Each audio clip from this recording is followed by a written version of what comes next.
Olá pessoal, vamos cuidar agora de um tópico interessante em auditoria, suprimentos de disponibilidades. Pode aparecer com outro nome aí, suprimento de caixa, suprimento indevido de caixa, mas são aspectos da auditoria aplicados ali no grupo de disponibilidades que vão nos revelar infrações fiscais, né? Infrações relacionadas à omissão de receita e, consequentemente, omissão aí, sonegação da tributação aí, relativa a qualquer tributo aí que você esteja analisando em tese. Então é assunto que reforça os conhecimentos de auditoria contábil, aquela auditoria tradicional, mas é um assunto também que tem um forte viés aí, uma forte relação com a auditoria fiscal. Vamos avançar aqui. Nós temos algumas infrações aí características que ocorrem no caixa e resultam de omissão de receita. São as tradicionais aqui, o saldo credor de caixa, né? Isso está na legislação tributária e a gente vai tratar agora com o suprimento indevido de caixa. Há outras formas aí de omitir receitas e tentar camuflar essa omissão, que é a não escrituração de pagamentos, o passivo fictício, a falta e emissão de nota fiscal. E nós temos também aqui depósitos sem comprovação em conta bancária. Esses aspectos aqui eles são citados na legislação do imposto de renda, mas é referência para todos os tributos, ou para toda a auditoria de tributos. Mas a gente vai se concentrar aqui naquela técnica, na parte mais técnica da auditoria, tá? Não vamos estudar a legislação tributária, mas a auditoria aplicada em aspectos relacionados aí ao fisco. Eu quero trazer aqui essa noção aqui de auditoria fiscal, porque as bancas ainda elas não se decidiram exatamente o que vem a ser auditoria fiscal, né? Tem horas que elas cobram efetivamente uma questão de auditoria fiscal e tem épocas em que elas cobram aspectos práticos da legislação, né? Aspectos práticos da legislação tributária, que na verdade não é uma questão de auditoria, é uma questão de legislação tributária. Então, se eu coloco lá uma questão para você e pergunto sobre um tributo, se está certo ou se está errado, é uma questão de legislação tributária. A gente vai focar aqui naquela parte de auditoria fiscal propriamente dita, né? Vamos aplicar técnicas de auditoria para identificar infrações fiscais. Recentemente tivemos uma prova que soube aproveitar bem essa situação, que foi a prova do ICMS Santa Catarina, por exemplo, que trouxe algumas questões de auditoria fiscal efetivamente, né? Claro, veio misturado ali com questões em que o peso é a legislação tributária, mas nós tivemos também questões cujo peso maior era a questão da auditoria. Então, é com esse enfoque que a gente vai trabalhar aqui as questões de auditoria, os temas de auditoria, com esse viés fiscal. Qual é a grande dificuldade aí quando envolve o grupo de disponibilidades? Qual é o problema que nós temos? Veja, as empresas elas precisam naturalmente fazer esse lançamento aqui de forma constante, tirar dinheiro do disponível e pagar as despesas, os passivos. Então, constantemente nós temos esse lançamento aqui, crédito do disponível, crédito de caixa, débito de despesas. E aí nós temos eventualmente um caixa fraco por conta de omissão de receitas, ou seja, o caixa não recebe débitos, o caixa precisa ser alimentado com débitos, né? Para que ele possa suportar os créditos aqui. Então, como há a omissão de receitas, não há essa alimentação da conta caixa, e esse lançamento aqui que ocorre no dia a dia das empresas, né? Crédito de caixa ou disponível, e o débito para quitar despesas, para comprar ativos, quitar passivos. Esse lançamento se torna um lançamento bastante perigoso aí para as empresas, porque vai revelar o saldo credor de caixa. Bom, saldo credor de caixa, eu tenho certeza que você já sabe o que é isso, né? Por conta do estudo da auditoria, mas ele vai abrir caminho para o suprimento indevido de caixa. Esse é o nosso assunto principal aqui, o suprimento indevido de caixa, em razão do seu forte viés fiscal, né? Viesse com a sua forte relação com a auditoria fiscal. Como é que acontece o estouro de caixa, né? Só para a gente ilustrar a situação aí, para não ficar nenhuma dúvida. Eu tenho um caixa aqui, ó, que tem um saldo de 500 e um dado momento eu preciso fazer o lançamento número 1 aqui, ó, que é quitar esse passivo. Então, eu credito caixa, 600 e debito passivo, beleza, matei o passivo. Só que, ao fazer esse lançamento, né, de 600 aqui, eu estourei o caixa em 100. Então, qual é o movimento que o sonegador faz, né? O sonegador ele faz o seguinte, ele vai retirar o recurso que está escondido e vai colocar aqui, ó, 100, ele vai simular uma entrada de caixa aqui de 100 para que o saldo fique no 0 a 0. Isso é o suprimento de caixa. Suprimento de caixa. Nos interessa conhecer quando esse suprimento é indevido e como é que nós vamos fazer para comprovar esse suprimento indevido. Veja que nessa situação aqui, se eu quiser identificar qual foi a receita, né, qual foi o total de recursos aí à disposição dessa entidade, eu preciso somar o meu caixa oficial com os recursos que foram aqui, ó, camuflados, né, 500 mais 600. Eu vou concluir que ela tem 100, ou 500 mais 100, 600. Ela tem 100 escondido aqui, ó, no caixa 2, escondido. Isso é uma continha que nos serve aqui para fixar o raciocínio, ó. Quando nós temos uma contabilidade paralela, o total de recursos à disposição da empresa corresponde aos recursos oficiais registrados na contabilidade, mais aqueles, ó, não contabilizados, aqueles oriundos do caixa 2. Isso aqui representa o total de recursos disponíveis. Então vejam, quando você consegue fechar essa continha aqui, naquele caso a empresa tinha 500 no caixa, mas apareceu 100 sem comprovação, a gente consegue chegar à conclusão que a empresa tinha à sua disposição R$600. E desses 600, como só tinha 500 registrados, 100 é clandestino, né? 100 é por fora, 100 é mantido à margem de qualquer escrituração, de qualquer contabilização. Então, quando a gente monta essa continha aí, ó, os recursos oficiais e os recursos não oficiais, a gente chega ao total de recursos disponíveis, que vai nos auxiliar aí a fazer essa cobertura fiscal, identificar qual é a omissão de receita. E aí, com a omissão de receita na mão, você vai tributar conforme seja o seu fisco, né? Se você trabalha no fisco municipal, você vai considerar que isso é ISS, se a empresa for uma prestadora de serviços, e por aí vai. Então veja que é uma informação meio que genérica, né? Isso é auditoria fiscal propriamente dito. Isso não é uma questão de legislação tributária, como as bancas têm colocado nas provas de auditoria fiscal. Algumas até fazem uma abordagem mista. Vamos fazer uma primeira questão aí recente, para a gente já começar a fixar esses aspectos aí da auditoria. Uma questão aqui de auditoria fiscal, efetivamente. Ela vai dizer o seguinte: o auditor fiscal Rodrigo, continuando seu trabalho de auditoria tributária na empresa tal, em Florianópolis, ao conferir o encerramento do exercício social, o saldo no balanço patrimonial da empresa, identificou que a rúbrica contábil caixa numerário físico disponível na empresa apresentava saldo credor. Bom, aqui nós temos aquela fratura exposta, né? Quando é que acontece o saldo credor? Vamos lá, saldo credor é quando a gente não registra as nossas vendas, né? É uma possibilidade. Então veja, eu tenho o caixa aqui eu tenho a minha conta de receita, conta de resultado.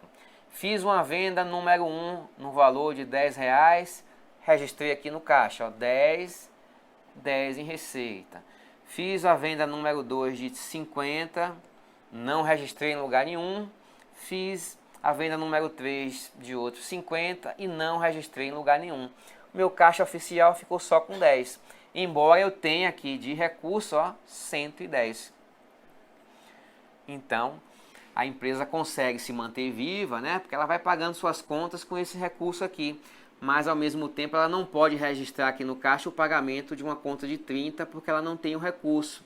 Então, o que é que ela faz? Ela acaba pagando tudo com esse valor aqui por fora. Desse valor aqui, ela vai e retira os 30 reais. Então, o que é que nós temos quando acontece o saldo credor de caixa? O caixa deixa de ser suprido de forma oficial, porque naturalmente as receitas, ó, que era 110 aqui, foi registrado apenas 10. Nós temos omissão de receitas. Então vamos procurar aqui a alternativa que espelha essa situação. A letra A diz o seguinte: pagamentos a fornecedores não contabilizados. Bom, se você pagar a fornecedores não contabilizados, estará tudo por fora, né? Estará tudo por fora. A letra B, adiantamentos recebidos de clientes regularmente contabilizados. Bom, se está regularmente contabilizado, não há que se falar em algo irregular, né? Não há que se falar em algo irregular. E também, como se trata de um adiantamento, ou seja, dinheiro entrando, também não levaria ao estouro do caixa, é um aspecto positivo aqui, somaria com o caixa. A letra C diz o seguinte: pagamento de despesas não contabilizadas.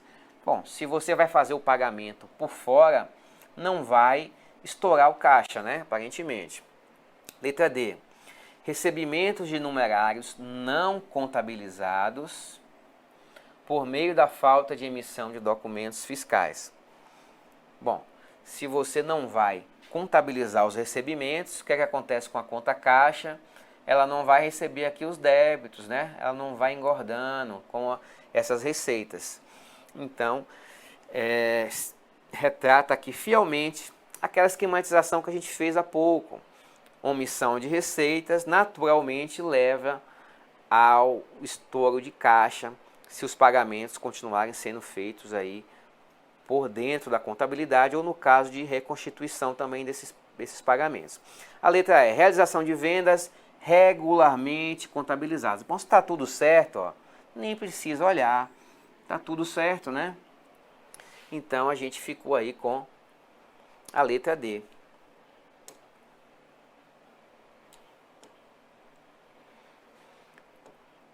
Bom, esse suprimento de caixa, que é esse lançamento a débito na conta caixa, né, para poder dar áreas de normalidade à transação, né, ao saldo, né, não ficar com o saldo estourado, ele pode acontecer de diversas formas. Muitos artifícios podem ser utilizados. Pode ser simulado um aumento de capital, né, o sócio simula um aumento de capital, forja o lançamento contábil ali, debita caixa, acredita capital social, é possível. Pode ser forjado aí adiantamento de cliente, pode ser forjados empréstimos aí, especialmente quando há sócios envolvidos. Então tudo isso é forma de você repor o caixa formalmente, ali para inglês ver, né? Para enganar. Você precisa ter um documento para forjar o lançamento ali, ó, de débito na conta caixa. Tudo isso pode ser utilizado. Outras origens: venda de imobilizado, venda de investimentos de maneira também simulada. Então veja, tem limite para fazer essas irregularidades? Não, aqui são algumas, né?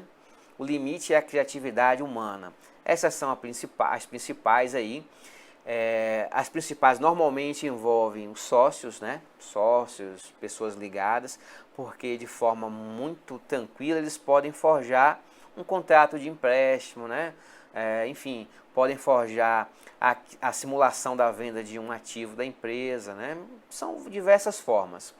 Vamos começar a conhecer algumas, não com o sentido de esgotar todas as possibilidades, mas apenas de estimular o raciocínio, porque as possibilidades são infinitas, na verdade. Então a gente precisa trabalhar um pouquinho o raciocínio para concluir. Empréstimos de sócios aqui sem comprovação da origem e efetiva entrega dos recursos. Qual é a situação que eu tenho? Meu caixa está estourado, e caixa estourado, caixa negativo, não existe. Não existe caixa negativo. Existe uma nota de R$100 negativa, pessoal? Não, né? Não existe. Ou existe ou não existe. Então, no máximo, o caixa pode ser zero. O caixa não pode ter saldo credor nunca. Muito bem, então eu estou com o meu caixa negativo aqui em 100. Se a fiscalização tributária chegar aqui, ou mesmo o auditor independente, seja lá, né, qualquer auditor, ele vai detectar infração aqui, ou distorção. A gente muda a palavra conforme seja o interessado, né? O auditor independente vai entender que isso é uma distorção, o auditor fiscal vai entender que isso aqui é uma omissão de receita, para fins aí de tributar conforme seja a legislação tributária aí que a gente esteja utilizando como parâmetro. Então, como é que nós vamos forjar aqui esse suprimento de caixa? Eu preciso colocar R$100 aqui, ó. Vou limpar a telinha. Preciso colocar R$100 aqui, porque meu saldo precisa ser zero. Caixa negativo não pode. Como é que eu vou colocar R$100 aqui? O sócio vai forjar um contrato aí, ó, de empréstimo à sociedade. Então, é muito fácil fabricar um documento, né, de um contrato de gaveta aí, um contrato de empréstimo e simular esse lançamento contábil. Agora, é claro que o auditor não vai se conformar apenas com esse contrato aqui, né? Ele vai querer ver, ó, a efetiva entrega desse recurso. Enfim, ele vai solicitar, por exemplo, eu quero ver o comprovante bancário, né, de entrega desse recurso. Ele pode solicitar verificar a situação, a capacidade financeira desse que está emprestando um recurso, né? Se ele tem esse recurso para emprestar. Então não basta ter o papel na mão, o contrato. O auditor fiscal ou auditor independente, ele vai desejar verificar outros elementos aí. Tratando-se de auditor fiscal, mais ainda pelo poder que tem, né? O poder de polícia, o poder de solicitar certos documentos, ele não vai se conformar com esse suprimento de caixa aí na forma de contrato de empréstimo. Ele certamente solicitará novas informações. Teremos a oportunidade de fazer uma questão que trata desse assunto aqui. Logo mais ficará mais claro essa situação aqui. A recomposição de caixa, eu já tive a oportunidade de fazer essa demonstração aqui em outro momento. Então, só para recapitular, o que acontece com a recomposição de caixa? O auditor ele vai elaborar uma planilhazinha aí, parecida com essa aqui, em que nós temos o saldo do caixa e o saldo contábil. Temos um saldo inicial no caixa de 500, que confere com o saldo contábil lá na contabilidade. Então aqui, ó, tudo ok, sem nenhum problema.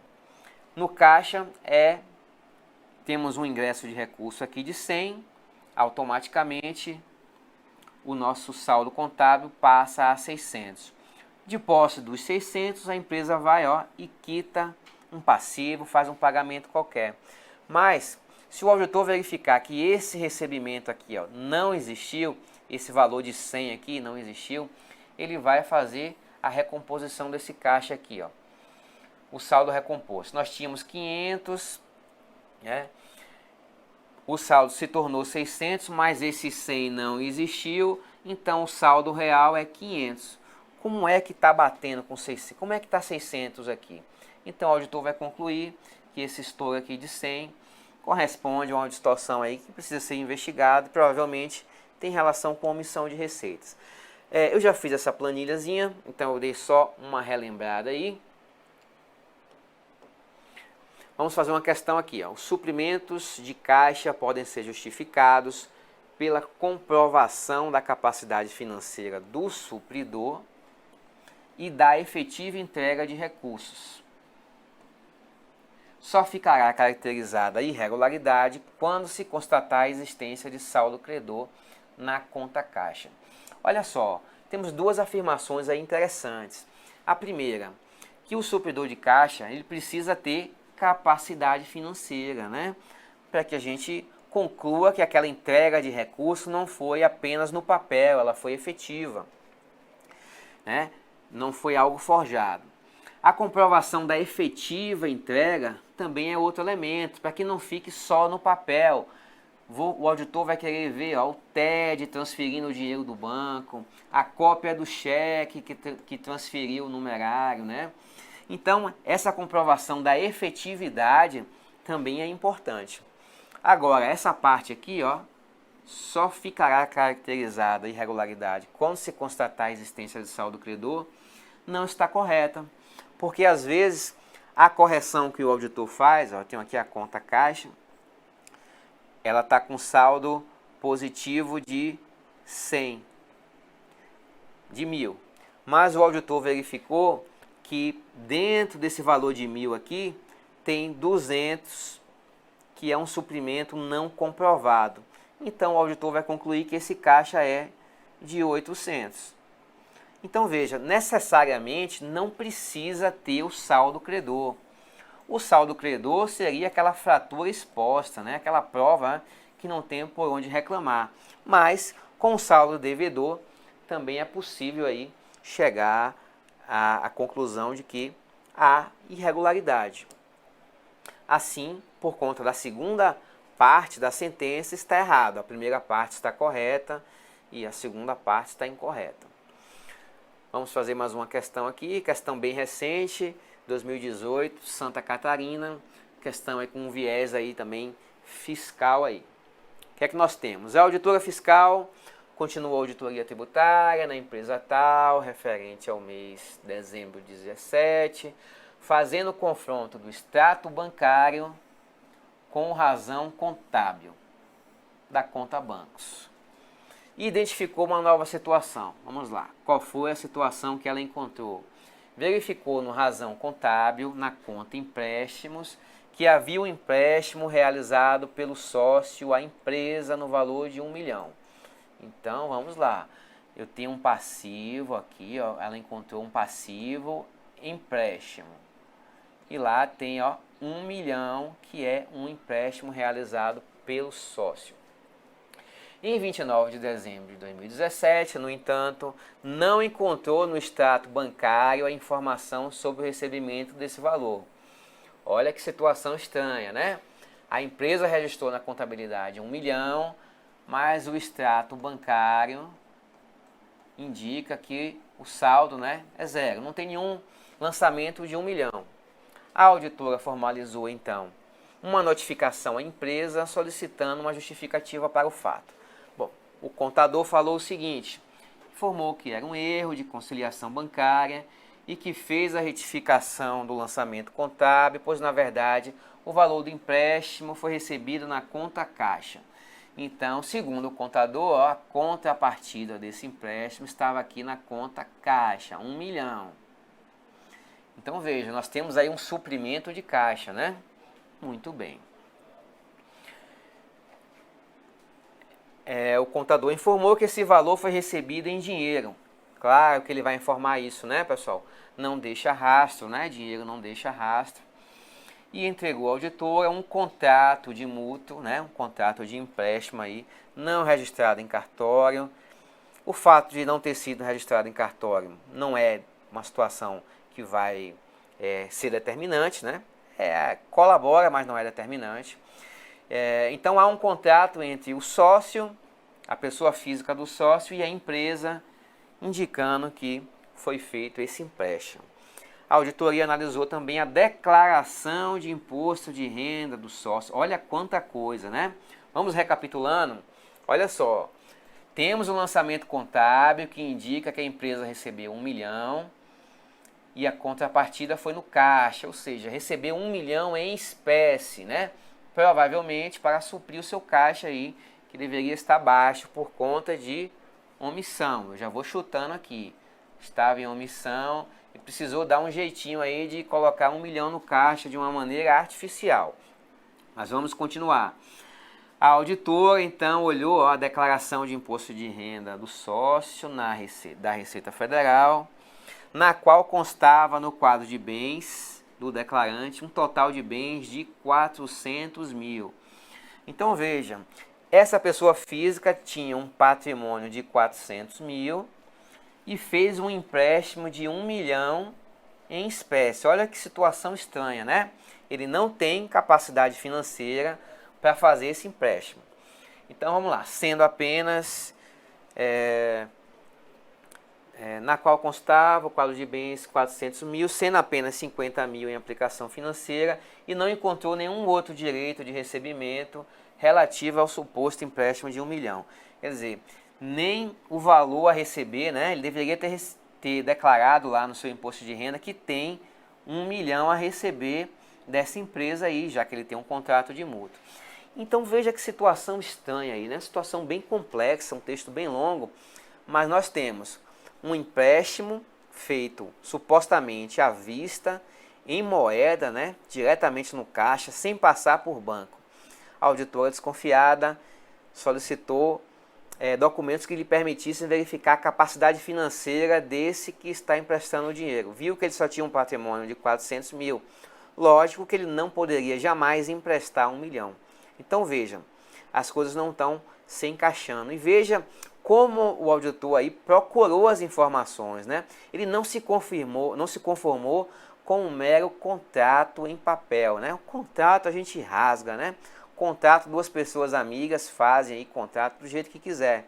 O contrato pode ser materialmente verdadeiro, né? As assinaturas ali que constam ali são verdadeiras, mas ideologicamente falso, eles não representam a transação real. Então, questão bem densa aí e que trata de auditoria fiscal aí propriamente dita. Essa aí é a auditoria fiscal raiz, né? Não é questão de legislação tributária misturada com prova de auditoria fiscal. Essa aí é de fato uma questão de auditoria fiscal. Bom, espelhada aí, traduzida a situação aí em miúdos, vamos ver as nossas alternativas aqui. O que é que nós temos de alternativa? Nesse caso, em relação à empresa, o que é que a auditora deve fazer? Letra A. Não deve lavrar nenhuma autuação fiscal, uma vez que se trata de uma mera irregularidade contábil. Pessoal, né? Nós temos um suprimento de caixa indevido, né? O caixa dessa empresa só tem um saldo positivo hoje porque foi feito aquele lançamento de 1 milhão de maneira forjada. Se não, provavelmente estaria com o caixa negativo, o que revela a omissão de receitas. Então, veja aqui, não deve lavrar nenhuma autuação, está errado. Deve lavrar sim por omissão de receita. Agora veja, a nossa distorção encontrada é omissão de receita.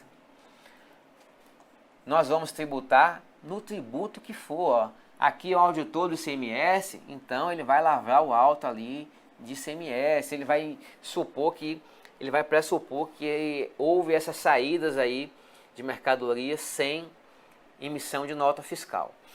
Letra B. Deve lavrar uma autuação fiscal por presunção de operação tributável não registrada. Aí nós temos a citação de diversas leis que não precisa você conhecer para resolver a questão em tese, tá? Em tese você não precisa da legislação aqui para resolver. Claro, se você conhece a legislação, pode ajudar. Mas nós não temos aqui, foi constatado, vamos continuar aqui, foi constatado o registro de saídas em montante inferior ao obtido pela aplicação de índices de rotação de estoque. Bom, aqui a questão se complica, né? Porque ela começa a inventar, índice de rotação de estoque. Isso não tem nada a ver, a gente não analisou essa situação aqui. A letra C. Não deve lavrar nenhuma autuação. Aqui já começou errado, né? Contra a empresa, pois se trata de uma infração fiscal que afeta apenas ao imposto de renda da pessoa jurídica e não afeta o ICMS. Como não, né? Se nós temos omissão de receita, vai afetar o imposto de renda, mas afeta também ao ICMS, porque mercadorias saíram sem a devida tributação. Veja que essas questões aí, quando a gente analisa em tese, tanto faz se é ICMS que você está tratando, se é imposto de renda que você está tratando, ISS, porque essa é a legítima questão de auditoria fiscal, né?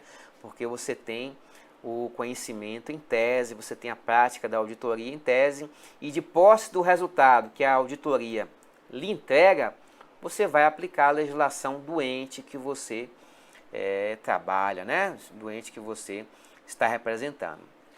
Volta lá. Letra D diz o seguinte: deve lavrar uma autuação fiscal por presunção de operação tributável não registrada, ou seja, vamos presumir que houve saída de mercadoria, né, não registrada, ou produto, ou serviço, enfim, pois de acordo, aí vem a legislação. Essa legislação não precisa a gente conhecer para resolver a questão em tese, tá? Porque de acordo com a legislação houve suprimento de caixa constatado pela existência de empréstimos de sócios sem comprovação quanto à origem, não comprovou a origem, né? Não tem o depósito bancário, não tem o sócio sacando esse dinheiro para entregar, não tem a comprovação da efetiva entrega de recursos. Então nós temos a presunção aí de omissão de receitas. De posse dessa presunção de omissão de receitas, basta você enquadrar, ó, na sua legislação de interesse. Se fosse no imposto de renda, eu ia buscar outro enquadramento. Se fosse no ISS, outro enquadramento. Mas a infração, em tese, é uma omissão de receita por suprimento indevido, né, não comprovado de caixa. Então, essa letra D aí está correta. A letra E deve lavrar uma autuação fiscal por presunção de operação não registrada, pois de acordo com a legislação foi constatada a existência de um passivo oculto. Não tem passivo nenhum aí, tá? Passivo oculto nenhum. Tem um passivo fictício, na verdade. O passivo é fictício porque o empréstimo não existiu. Não é um passivo oculto, não. Passivo fictício.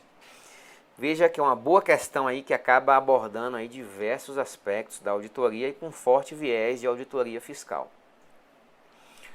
Bom, vamos conhecer aqui mais uma situação em tese, né, para explorar esses suprimentos indevidos, que é a simulação de venda de um ativo da entidade. Então, é situação fácil de ser provocada, especialmente quando envolve os sócios, né, os diretores, os gerentes, enfim, as pessoas ligadas, porque é muito fácil você forjar o contrato. Então, a empresa que precisa colocar um dinheiro de forma oficial no caixa, porque de forma não oficial, ela já tem o recurso, ela trabalha com omissão de receitas, né, de forma reiterada. Mas, para colocar o recurso de forma oficial, ela pode simular, então, essa venda de ativo. Vamos acompanhar aqui o raciocínio. Eu tenho aqui um caixa, ó, o saldo inicial do caixa é 100 negativo, caixa estourado, a gente sabe que não pode. Tenho na minha contabilidade também, ó, o saldo inicial, um veículo aqui, ó, 3.000. O que é que eu vou fazer? Vou desprezar aí a depreciação, tá? Só para facilitar o raciocínio. Não vamos colocar um rigor aí nessa apuração para não dificultar o entendimento. Eu vou simular a venda. Acredito aqui o veículo, 3.000, vendi por 3.000, debito caixa por 3.000. Mas tudo isso foi forjado, porque quem comprou esse veículo aqui, comprou, entre aspas, né, pessoal? Quem comprou, entre aspas, foi o próprio sócio, ele simulou a compra, de modo a colocar 3.000 aqui no caixa, para não revelar esse estouro, esse saldo negativo que nós temos aqui. Então, a gente teve aí uma simulação de venda de ativo. Como é que o auditor vai comprovar essa situação? Ele vai verificar que foi vendido o veículo, beleza, mas quando ele chega lá na empresa, está lá o veículo parado no pátio da empresa. Então, vai ficando claro essa situação, né? Isso é auditoria fiscal, né? Auditoria fiscal raiz aí, né? Técnicas de auditoria para constatar infrações fiscais. Vamos presumir aí também que nós tivemos a omissão de receitas, né? Esse valor de 3.000 aí que foi colocado no caixa de forma forjada vai levar também à presunção daquelas operações tributárias que foram omitidas da contabilidade. Veja que os casos eles vão se ampliando, e eu vou trabalhar alguns para você ir desenvolvendo esse raciocínio do suprimento indevido de caixa. Não tem como trabalhar todos os casos, né, todas as possibilidades em razão da criatividade envolvida aí. Vamos passar aqui para mais uma situação. Trata aqui do recebimento de títulos a receber em operações frias. Veja, são situações e situações, eu vou tentar trazer apenas um grupo de situações para a gente formar o raciocínio. Daí por diante você vai ter que caminhar sozinho porque as possibilidades são infinitas. Então, primeiro simula-se a venda, ó. Creditou receita e criou a duplicata a receber aqui, ó, 1.000. Ok. Depois cancela-se a venda, né? A venda foi inventada. Então a gente faz o cancelamento dessa venda, creditando a conta, conta diversa, mas a empresa mantém a duplicata em seu poder. Desse modo, nós teríamos, ó, dois caminhos. Quando acontece isso, nós temos dois caminhos, um certo e um errado. Vamos verificar aqui o certo para a gente entender como é que deveria acontecer a contabilização quando há o cancelamento da venda, né? O cancelamento da duplicata. Ó, acredita a duplicata para poder zerar o seu resultado e debita vendas canceladas, né? Para poder diminuir essa quantia aqui na receita de vendas. Esse é o procedimento correto. Bom, mas se sair um lançamento errado, acontece, ó. Ao invés de creditar a duplicata a receber, eu vou creditar outra conta aí qualquer. E aí, faço a devolução de vendas certinha. O que acontece? Nessa situação, ó, a empresa continua com a duplicata a receber registrada lá na contabilidade, né? Tem um ativo fictício. De posse desse ativo fictício, ela pode fazer aquele lançamento que a gente sempre espera, que é o suprimento de caixa indevido, que é debitar o caixa, né?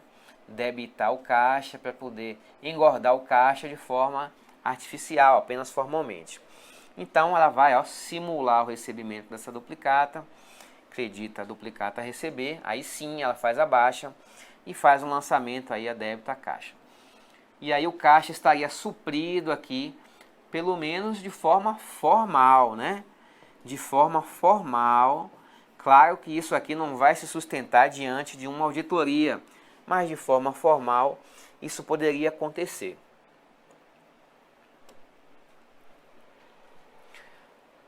Essa aqui é uma situação clássica que acontece bastante, que é a simulação de aumento de capital.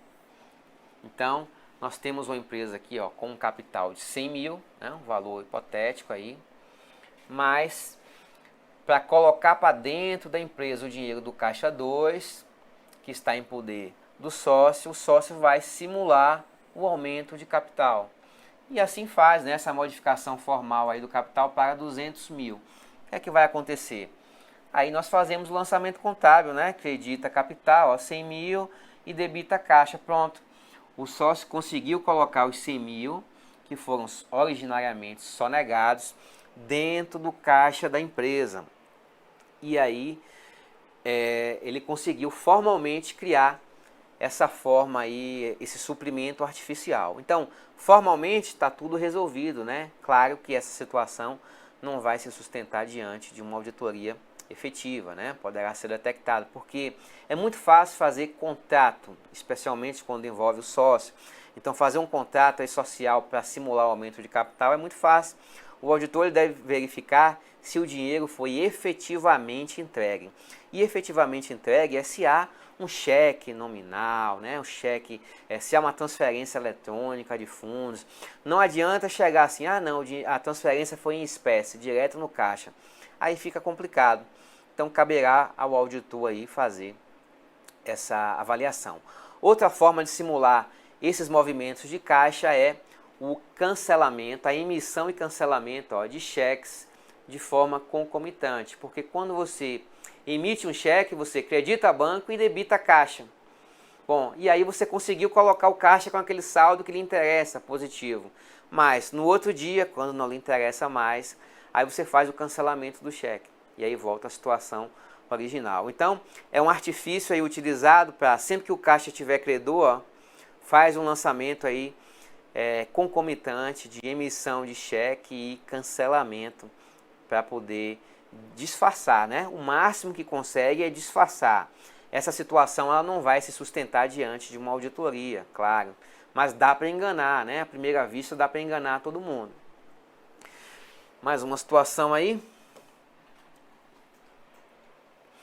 Essa aqui é bem interessante, ó, lançamento de cheques devolvidos a débito da conta caixa. Vamos entender aqui. Imagine que eu tenho aqui, ó, um supermercado, né? Já que tem bastante caixa registradora ali, um supermercado. O supermercado recebeu um cheque ali, naquele caixa ali, na máquina registradora. Então, a contabilidade foi lá e registrou, ó, caixa 200 mil. O valor do cheque é 200 mil. Beleza. No outro dia, o supermercado vai depositar esse cheque no banco. Então, ele vai, ó, creditar o caixa 200 mil e vai debitar banco 200 mil. Beleza, né? Tudo certinho, tudo bem. O saldo ficou zeradinho aqui, mas o dinheiro está no banco. Aí o banco avisa que esse cheque aqui, ó, não tem fundo e devolve o cheque. Aí o que é que a empresa faz, né? De forma errada, ela vai eliminar esse valor do banco aqui, né? Tira o banco da sua contabilidade, zera, e vai debitar onde? Vai voltar o cheque aqui para o caixa, ó, de forma equivocada, dando a entender que teria no caixa, no disponível, 200 mil, que é um procedimento errado. Esse cheque aqui deveria ter vindo para cá, ó, cheques em cobrança, 200 mil, porque ele não representa disponibilidade de recurso. Então, ó, esse cheque não deveria estar aqui, não. Ele deveria ficar aqui. Então, é uma forma errada aí também de fazer o suprimento de caixa indevido. É devolver, ó, a débito da conta caixa um cheque que deveria estar em cobrança.